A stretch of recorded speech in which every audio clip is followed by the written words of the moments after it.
This video is brought to you by Busu. With Japan starting to open up to tourism, you might be thinking, man, this might be a good time to start learning the language so I don't act a total fool when I'm finally able to go over there. But unless you're already in school or have a ton of money for overpriced language learning software and CDs, you might just be thinking such a thing would be freaking impossible. But with Busu, not only can you learn Japanese online using practical and straightforward exercises, but you can try it for free for an entire week. Link in the description. So why Busu? Number one reason, because it's incredibly organic. Instead of lessons being horribly repetitive, these are structured around real-life situations, and their memorization exercises focus on multiple situations where the vocab, grammar, and conjugation of the lesson is relevant. Busu also teaches hiragana, katakana, and a staggering amount of kanji, explaining more than just stroke order. Written Japanese is more of a symbolic language rather than a phonetic one, and each lesson helps worm into your head different ways of symbolically memorizing Japanese writing, which is amazing! Now I'll go and get started for now, but I've got a lot more to say about Busu later on, because as you'll see in this video, you might want to find a good online language course, and I really think Busu could be it.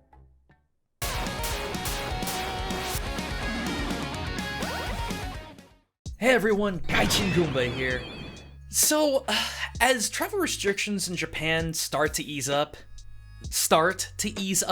and more people decide to travel or study in Japan or work in Japan, there's been a video idea that I've been wanting to talk about for a while, and I think this is a good time to bring it up. And it's this idea of how and why we feel so left out in Japan, why foreigners feel so left out in Japan. And it's like this idea of you don't fit in, you never feel like you're a part of the society, you always feel like you're kind of isolated in one way or another. And it really is the one thing that every non-Asian foreigner really goes through in Japan. It's this ever-burning feeling that you're just never going to be accepted. Instead, we're either given really special privileges and treatment, or we're completely ignored. But all in all, we're just treated like we don't really understand anything about Japan. Language, social rules, laws, anything. And over time, this can really feel like we are completely left out and we are unnormalized, no matter how long we live there. Like, I'm not talking about people that have lived in Japan for a couple years, I'm talking about people that have been there for a long time. Half a decade, more than a decade, and there's still this uneasy feeling of we just don't belong and we'll never be accepted. And I really do think that this process starts with the stages of culture shock. Those being honeymoon, frustration, adjustment, and acceptance. Here's the thing. I've seen people go through all 4 stages of culture shock, and even people who have been in Japan 5 years, 10 years, 15 years, they either leave or they still have this notion deep inside of them of, I am feeling alone, I don't fit in, I don't belong here. And in many cases, a lot of the reasons that I've seen are people wanting to leave because they're just tired of being alone. In a relationship sense, people are looking for love, they want to settle down, they want to find a spouse, a significant other, and they just can't find it in Japan, so they leave. So it can't possibly just be the 4 stages of culture shock, there has to be something more. And I think I might have found out what it is. Trust and the system. Now, let me preface everything before I get started. Now, I am not here to say that I'm 100% correct, all right? These are just my personal experiences, my personal conclusions, and me just wanting to kind of share these things in hopes that maybe it helps some people out there. I'll be honest with you, I am more than happy to be wrong.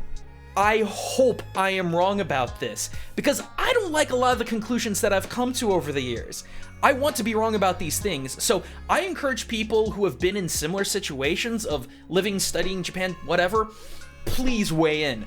Please weigh in the comments section. I also want to say that a lot of things that I've been pondering and that I'm going to be talking about in this video have come directly from watching Nobita's videos and Ask Shogo's videos, because they talk about Japanese society a lot, and especially some of the not so great aspects of it. In fact, this particular video, this one, comes directly from personal conversations that I've had with Shogo. So Shogo, if you're watching, I appreciate it. You kind of fueled this entire thing. And I'll say too, if you want deeper explanations about what I'm talking about, because I'm only going to be skimming the surfaces in a couple of things, you can't beat specifics of Japanese culture and society than Japanese YouTubers. Check these guys out and people like them if you really want the detailed information. Now, I'm saying the system as a really broad term, but what I mean is that I'm referring to the socially structured manner in which Japanese day-to-day life revolves around, and it really does revolve around their life. Everything is done under a sociologically understood system of do X, get Y. Business, school, work, language, eating, walking.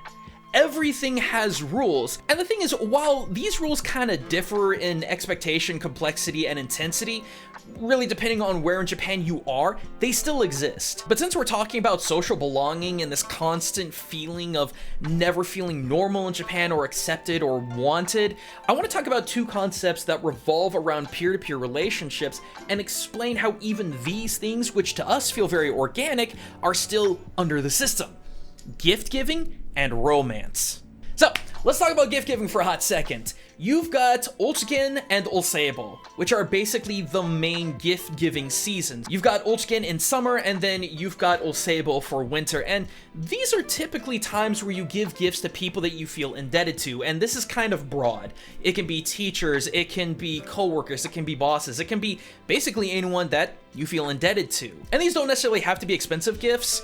I've not really seen any sort of structure about how much you need to spend and whatnot, but these are still times you need to give gifts to people whether you really want to or not. It's very much a social obligation. So let's talk about a more specific time of gift giving. Let's talk about Valentine's Day, for example. This is the time where women give men chocolate. Now, there are two kinds of chocolates that are given out. You have giri choco, and then you have honmei choco.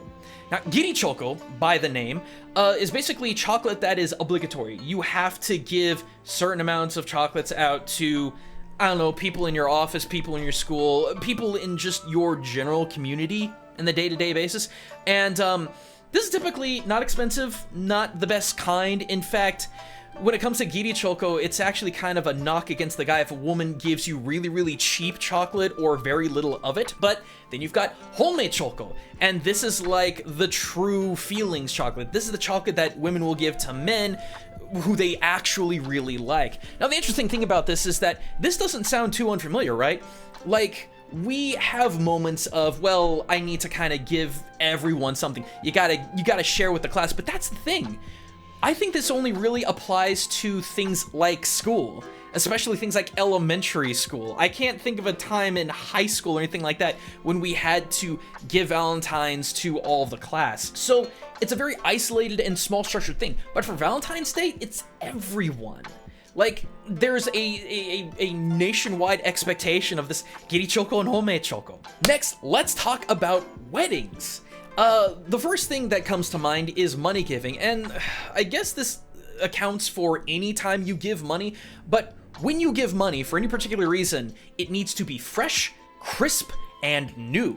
And the interesting thing about all this is that you can literally take any banknote, if it's crumpled up or whatever, you can take it to any bank in Japan and say, hey, I want a new bill because I'm going to be giving money away, and they'll do it. But the other thing they have to worry about when it comes to giving money in a wedding situation is that you must give an odd numbered amount of money, because there is a superstition tied to even amounts of money in that even amounts of money are easy to split in half. Therefore, it's really easy for the couple to split in half.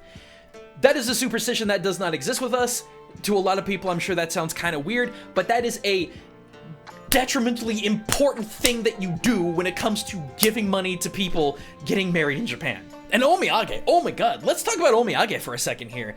So, if you're in an office or a school or wherever in Japan and you go off somewhere either in the country or out of the country, you are expected to bring back omiage, which are little, it's kind of like either a box or maybe a tray of, most of the time it's like snacks or something like that. Typically a specialty of the place that you went to, and every single city and town in Japan has a specialty food. That is what you get. It's a huge social pressure for you to come back and bring those. Like, even for me, when I would come back and visit home here in the US, I would always bring back something for everyone in Japan, and sometimes they liked it, sometimes they didn't. We have different palates, but it is such a huge omiage is such a huge expectation that there are hundreds and hundreds and hundreds of shops in Japan dedicated to omiage. It is the only thing that they sell. There is probably a multi-million yen industry for it. And man, even when it comes to just going to a friend's house or going to a colleague's house, boss's house, something like that, you still need to bring a gift. It is expected for you to bring a gift. Now, thankfully, this doesn't have to be too much. This could either be like a simple snack or a drink that you can kind of share with people. It's a small thing, but you still gotta do it. And man, if you thought the hard part was just giving, I got bad news for you, because there's an even longer list of things you have to do when receiving a gift. So let's go down the line, shall we? First of all, you must accept the gift with both hands. Now granted, if you're talking with a best friend or you're drunk or whatever, you've got exceptions. But generally speaking, if you're going to be accepting a gift, you better take it with both hands. And here's the next thing. You need to modestly refuse this gift 3 times. So someone says, dozo, and you're like, and you deny it, dozo, and then you accept it. You have to wait, then you can take it. And you better not be in a crowd of people that you know, like if you're at a company event or anything like that, because you're not supposed to open up a gift given to you in front of a whole bunch of people, because then that just makes everyone else feel bad. And by the way, don't open your gift at the very beginning of whatever event you're in, because then that's considered rushing things, and then that's going to be considered rude. And even if you get all of that done, you get all of that taken care of, you don't mess that up, you are still responsible for your okaisi present. And basically what that is that is a gift given to people who give you gifts. So the idea is that when someone gives you a gift, you need to give them a gift. But it needs to be half the value of what you give. So I'm sitting here thinking to myself, you give something, and then the other person gives something back that's half value. Does that next person give something half value? Granted, no. I know that no, that's not how it goes, but to a foreigner who may not know better, where does it end? And truth be told, I haven't even gotten started talking about the long, arduous process of being in the system with gift giving. If you want more specifics, again, go check out Japanese YouTubers, go research this on your own, because I got other things I gotta talk about. So it's just interesting is that while we over here have a few instances of structured gift giving, whether it be like birthdays or Christmases or anniversaries, gift giving is not nearly as structured or expected. We typically think of gift giving as this organic experience where it's something that comes from the heart. It can be simple, it can be humble, it doesn't have to be pretty. But when it comes to Japan, yeah, it still comes from the heart. I won't deny that, but it's under a very, very structured system and expectation. So let's talk about the other thing. Let's talk about relationships. And you can't talk about relationships in Japan without talking about kokuhaku. And this is basically where boys are coming out confessing their love to girls in sometimes overblown ways, at least by our standards. Now, I understand that, you know, it doesn't happen all the time, but I mean, anyone who watches anime, you know exactly what I'm talking about. It's the boy who has the envelope with the heart sticker on it as some kind of note of confession of love hanging out. And I like to think it's not that simple and basic and standardized, but I've seen enough places where I could believe it if it was actually true. This is the formalization of the relationship. Now, the good thing about all of this, the good thing about this structured system, is that it takes all the guesswork out of a relationship. There is no confusion of, oh, do they like me? Are we dating? Should I say something? It literally is just, I like you, here you go, do you accept? But the thing is, it's still a standardized practice, and as I'm about to get to, this can kind of bite us foreigners in the butt. So here's the other side of the coin, and why, when it comes to relationships with foreigners to Japanese, why this can be so complicated and why it's so hard to really feel like you're fine in love in Japan. Not being Japanese means that a lot of women will not expect you to either understand or execute kokuhaku, right? This also means that the primary way of going out with a girl will be nearly impossible for you unless you know the kokuhaku format. And even then, you might kind of skeeve the girl out because she may not be expecting you to actually execute kokuhaku. Like, in my case personally, there was this one girl, God, I've told this story a billion times and I've used so many different names for this gal. Let's call her Kimiko-chan. So the thing is, Kimiko-chan was a girl that I hung out with a whole bunch. We met and hung out probably 6-7 times, something like that. And I wanted to just casually date. Like, I wanted to just sit down with her at a point and be like, hey, you want to go check out some movies? You want to try dating? You want to see where it goes? But right when I was about to ask her these things, she just straight up told me that a whole bunch of boys from her college just kokuhaku'd her. And I decided to, yeah, I'm not gonna do that to her. Even if it's, because the thing is, I didn't know if she was going to understand if it was, you know, if I was kokuhakuing her. I wasn't a confession of love. It was more a confession of, hey, you're kind of cool. I kind of want to date. But it was such a foreign concept that it just, crash and burned. Now, am I saying that relationships with a Japanese woman or Japanese man would be impossible for a foreigner? Absolutely not, because that would be really stupid of me to say. International couples happen. Many of them are successful in Japan. International couples are actually on the rise in Japan. But I attribute that to both the people in the relationship being worldly and or open-minded. Therefore, they can come together a little easier. And that doesn't happen as often as you might think. So, in conclusion, did y'all know any of that? And here's a bigger question. Even if you did, would you practice that? Would you follow this set of guidelines, this set of sociological rules for making friends, making relationships, finding a significant other? Would you do it? Because here's the next thing I want to talk about. Let's talk about the severity of breaking the system.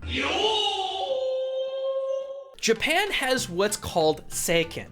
I'm going to do my very best to explain this because I'm still learning about it myself, but from what I can understand, Seiken is a concept of what is right and what is wrong based on local community. Not so much with countrywide population, but rather the smaller communities within. And this is heavily affected by current circumstances of existence. Things like being an island nation, or even more so if you're a small peripheral island in Japan, or if you're in Honshu or one of the larger main islands. The fact that there are tons of natural disasters in Japan that cause a lot of suffering, a lot of destruction, and a lot of death. And what kind of solidified all of this was the Tokugawa shogunate. So really throughout Japan's history, there was just so little opportunity for people to act autonomously due to the idealized concept of Seiken combined with the shogunate's restrictions and rules. So another way to kind of simplify this explanation of Seiken, and this is something that Shogo has described to me, it's an individual running versus a 31-legged race. If one person does something different in that 31-legged race, everyone's gonna trip, everyone's gonna fall down, and there's gonna be problems for everyone. This at its heart is what Seiken is. But here's the interesting thing, is that people in Japan don't necessarily have to do that anymore. Due to Japan's evolution into its kind of democracy, its economics, and its technology, people don't have to act like they're in a 31-legged race. But, and this is not my words, these are other people in Japan's words, Seiken is the only societal structure that they know. Everyone in modern society is still sitting here saying, if I step out of line, someone will be upset. You know, if I do something different, I'm going to upset someone. People are always watching. And here's the thing, to go back to this concept of Seiken, if someone causes problems, their entire family becomes responsible for it. And the most severe examples of this has happened in the past. Like, the best thing I can think of is entire samurai houses, entire clans were stripped of their stipends of like gold or koku. They lost their good name. They would lose their land. If any one individual from a clan or family screwed up, everyone was on the hook for it. That's where the concept of seppuku kind of got normalized, was the removal of the individual who caused the problem, therefore it saved the face of literally everyone else in the clan or the family. And what's kind of weird is that it still happens. Granted, people aren't executed over it, and there's not nearly so much of a severity when it comes to the punishment for it, but it's like the community at large in Japan will look down on a family if a member does something wrong. Now, I want to clarify something very quickly here. When I say family, I'm not talking about blood lineage. I mean, that can be a part of it, but this could also be like a company or a sports affiliation or like a sports team. It's a pocketed community, and if one person in that community does something wrong, everyone's on the hook for it. And because of this, everyone is afraid of taking responsibility for anything, because not only will they get screwed up in the process, they're going to screw up their entire family. So responsibility has effectively created fear. So everybody is trying to do everything right in this system, therefore neither they nor their family is going to have to worry about being seen as untrustworthy, because here's the crux of all of this. The system replaces trust. Basically what I'm trying to say here is that, especially when it came to the previous forms of the system, it worked so well, people didn't need to communicate. And because of this, Japan is just not super great at trusting other people that are outside this system. And you know what the crazy thing is though? A lot of modern people, a lot of young people in Japan understand that this is a problem, and they want other people to step up and take actions to correct bad choices or bad things that are happening. But the problem is that if you state your opinion, then no one can really trust you because you're breaking the system and you're causing that 31-legged race that everyone to just trip over. Bottom line, and again, this isn't simply my words, these are things that I've heard from other people, especially other Japanese YouTubers, is that Japanese people are desperate to prove that they are following the rules, therefore they're trustworthy. But here's the thing, gang, you're not Japanese, therefore you're not a part of the system. And this is the biggest source of ostracization ever, in my opinion. This is the very reason why we're so ostracized so much. No one in Japan expects you to understand Japanese life, for better or for worse. Now, for better, people will typically let you off the hook for screwing up, and these are typically minor infractions such as you got the wrong kind of train ticket, you got confused about a certain rule, people will let you off the hook for that. And again, these are more less important rules. Like, you can't go break the federal law in Japan and get away with it. And for worse, people will do and say horrible things because you're not part of the system, so they don't have to feel bad about it. Let me give you some examples. These are things that have either happened to me or have happened to people that I've talked to in Japan. If you are a pregnant foreign woman, especially white, and you're just going down the street, I've had a lot of women say that random people would come up and touch their stomachs, like full two-hand touch their stomachs, and be like, oh, that's so cute. Complete strangers coming up and touching you. That skeeved me out, definitely. But that's not the worst thing that I've heard happen to women. I have heard, and this was an in-joke in the JET program at the time, that complete strangers, typically women though, will come up to foreign women and just grab at your chest. Because, I don't know, yours is bigger than most other people? I don't know. But it happened. Now for me personally, I've had a lot of people come up to me. I'm a chunky boy. I get that. I own up to it. But I've had random people come up to me and like grab my fat. Now, it would be one thing if it was just students and kids, because the kids, whatever, it doesn't bother me so much. But when adults come up and do it, it's kind of weird. I've had people make really rude commentary about my weight. I've been denied service because I'm a foreigner. So after all of this, I've had to ask myself, and I'm sure you're asking me right now, does honest to goodness trust in Japan is it just non-existent? True trust does exist in Japan. People have best friends where a lot of these rules don't apply to. People have happy relationships. People will do things out of the kindness of their hearts. I've had people do things out of the kindness of their heart to me.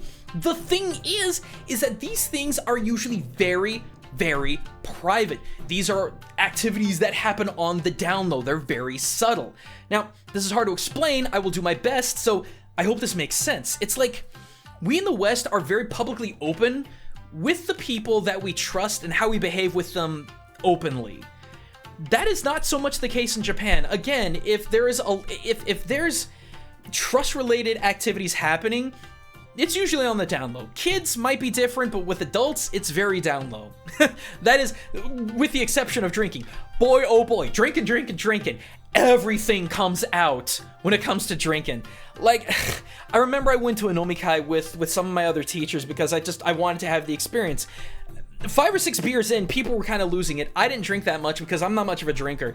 And then we end up going to karaoke at like 11 o'clock at night. Normal stuff, right? So one of the teachers, one of the female teachers takes off her shoes, stands up on the couch, and I'm like, what? And so her song comes on, and it's like, oh, hey, I know this song too. And so I look at her, and I say, you know, like, "Isho ni utatte mo ii desu ka?" You know, like, can I sing this with you? She looks at me and she goes, "Yada." And I'm like, all right, that was weirdly, strangely direct, okay. And then when the song was done, apparently she did a poor job with it because everybody was throwing their oshibori hand towels at her. What? So, now we have to ask the question of how do we hit that sweet spot? How do we develop this sort of private trust and real friendships with folks in Japan? Well, good news is there's a lot of things that you can do, but the most important one, you must learn the language. And here's the thing that you may not realize when it comes to this simplistic idea of, hey, learn the language, forehead. And that is, When you're able to communicate, you're able to explain your cultural perspective. This does so much good for you because folks can understand where you're coming from culturally. And you want to know the great thing that can happen when you're talking to a Japanese person in Japanese? They may actually feel less pressured to follow the system and be more of themselves because they can. They can be casual with you because you aren't a part of the system. Therefore, they don't have to follow these stringent rules of communication and friendship and gift giving and all this other stuff. They recognize the fact that you're not a part of it, so they can be more relaxed. That is such a mind-blowing thing when it happened to me. And because of this, you have such a greater chance to make really close friends. And this is where our sponsor, Busu, really can be a huge help. So one of the things that's always been the bane of Japanese language learning for me was the droning repetition of exercise after exercise of vocab, conjugation, and grammar, followed by flat basic tests that caused me to mentally glaze over with their lack of real-world application and use. This is where Busu comes in and why I think it's got a really solid built system of language teaching. Throughout many of the lessons that I've sampled, the one thing that I noticed that it does better than most other programs is that it constantly tests your knowledge that you just learned by using real-world scenarios and situations. In my experience, this kickstarts your brain into actual memorization more than any other system of flashcards could, because you're basically tricking your brain into needing to learn it for real life. It's kinda hard to explain, but that is the big difference. And by breaking down each lesson into smaller bite-sized experiences that quiz information repeatedly yet practically, it's so much easier to learn, process, and remember. And as soon as you apply what you learn into the real-life situation reviews, you'll actually feel motivated as you're starting to learn something practical. And speaking of practical application, the one thing that Busu does that I've never seen any other online program do is help link you up with potential language partners. After going through the communication lesson, I got prompted to connect with all kinds of Japanese speakers trying to learn English. Considering this entire video is about trying to find Japanese friends, this might actually be a good way of doing so. Heck, you can even learn Japanese through manga, and it doesn't get much more practical than that. So, if you want to get started learning Japanese, get some refreshers in, or like me, pick up where I left off, check out the link in the description to get 7 days of language learning free and see how Busu feels for you. It's been a huge help for me, and I think it'd be a big help for you too. Okay, so learn the language. Next up, you need to learn the system as best you can. Now, I know I just got done talking about how widely diverse and complicated the system is, but I tell you what, if you can at least put in the effort, it will make the world of difference. Like, just do it. You know, if you goof up, people there will understand. I can't think of a single instance where I flubbed trying to be a part of the system and people got angry. They will think so much more highly of you than they may have thought originally if you just show that you're trying. So do your research, kid. Look up the non-verbal rules, look up haraguchi, look up how to kuki o yomu.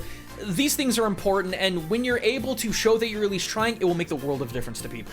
Now, this next one might sound counterproductive, but trust me, it works. Go to one place, all the time. Now, for me, that was Side 6. I've talked about Side 6 before, but it's basically a Gundam-themed bar, and it's like family-owned, it's really small. And the thing is, I never once saw other foreigners there. Granted, I didn't know how many foreigners were even in Yokkaichi at the time, but I mean, despite that fact, I never saw another foreigner there. But the thing is, it took a long time to get to the point where I wanted to. Like, it took a solid month of going there every Friday before people even remotely started opening up to me. And here's the thing, when you first go, don't feel like you gotta talk a lot. You're gonna be tempted to want to jibber jabber and open up and try to make a lot of friends. Don't do that. You will overload these poor people because it's going to be shocking enough that you're going into this small bar or this small area where there aren't a lot of foreigners. So just be really low key, but when people do talk to you, talk back in very gentle conversation. And it's also very important for you to be honest about yourself when you're talking to a person. You don't want to be honest about everything because you might offend someone, but in my experience, when people asked me about me or wanted me to talk about myself, I was honest. And people really appreciated that, and they got to know me much faster. So try to find one place that you really want to go to and just go there all the time. Like, week after week after week, the exact same time. Let your presence be normalized so people can understand that you're not going to be a threat, you're not weird, and that you have similar interests. Boy howdy, when people over there in Side 6 knew that I had an interest in Gundam, the conversations didn't stop. One of my favorites was talking about Universal Century popularity in Japan versus alternate history like Gundam Wing, G Gundam, stuff like that in the US. It was an amazing experience. But this is how you do it. You take it slow.